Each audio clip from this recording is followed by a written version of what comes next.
wabarakatuh. Halo semuanya, perkenalkan nama saya Tia Claresta Nabila. Saya dari kelas A, program studi ekonomi syariah.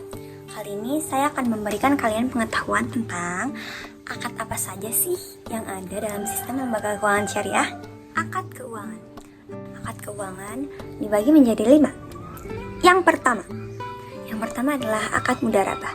Akad mudharabah adalah kerjasama antara investor dan pengelola dana, di mana investor memberi modal kepada pengelola dana. Lalu nanti keuntungannya dibagi menjadi 2. Para investor biasanya mendapat 60% dan pengelola dana mendapat 40% dari hasil keuntungannya. Yang kedua, musyarakah. Musyarakah adalah kerjasama antara 2 pihak atau lebih untuk menjalankan usaha dengan kontribusi modal bersama. Contohnya, perusahaan A dan perusahaan B sama-sama memberi modal investasi masing-masing 50 juta. Jadi kan totalnya 100 juta. Nanti kalau ada keuntungannya dibagi hasil sesuai proporsi masing-masing. Misalnya 50%. Seperti itu. Yang ketiga adalah murabahah. Murabahah adalah jual beli barang dengan jujur dan transparan. Contohnya, bank syariah menjual barang ke nasabah tuh 5 juta.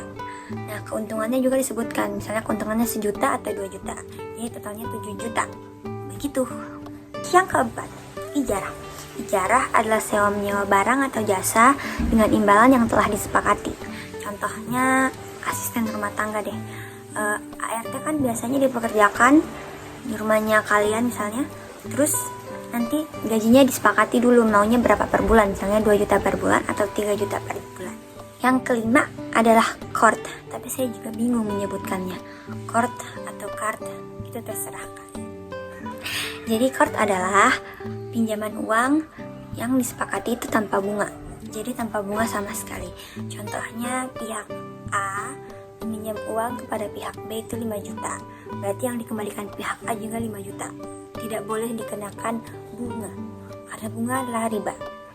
Akad investasi. Akad investasi dibagi menjadi 3. Yang pertama, akad mudharabah mutlakah. Mudharabah mutlakah adalah investasi yang memberikan kebebasan kepada pengelola dananya untuk menginvestasikan dana tanpa batasan. Contohnya, investor memberikan 500 juta kepada pengelola dana. Nah, pengelola dana diberikan kebebasan untuk memberikan investasi kepada sektor-sektor tersebut. Yang kedua, mudharabah muqayyadah. Mudharabah muqayyadah adalah investasi dengan batasan dan syarat-syarat tertentu. Contohnya, investor memberikan 200 juta untuk investasi kepada sektor properti dengan syarat-syarat tertentu. Yang ketiga, musyarakah mutlakah. Musyarakah mutlakah adalah investasi yang memberikan kebebasan kepada pengelola dana untuk menginvestasikan dana secara bersama. Contohnya, para investor masing-masing memberikan 100 juta untuk proyek pembangunan. Guys, kita break dulu soalnya Makassar hujan terus. Bye. Akad lainnya. Yang pertama, akad hawalah. Akad hawalah adalah pengalihan utang dari satu pihak ke pihak yang lain atau ke pihak ketiga. Yang kedua, akad kafalah. Kafalah adalah jaminan untuk memastikan pelunasan utang tersebut. Yang ketiga, akad wakalah. Wakalah adalah perwakilan untuk menjalankan kegiatan-kegiatan ekonomi. Yang keempat, salam. Salam adalah pemesanan barang dengan pembayaran di awal. Yang kelima adalah istisna.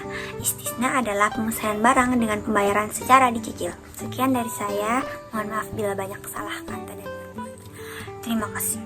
Saya menjalankan tugas dari Bu Sima, yaitu mata kuliah sistem lembaga keuangan. Semoga diterima. Bye bye. Guys, jangan lupa bilang jangan lupa like, comment, and share.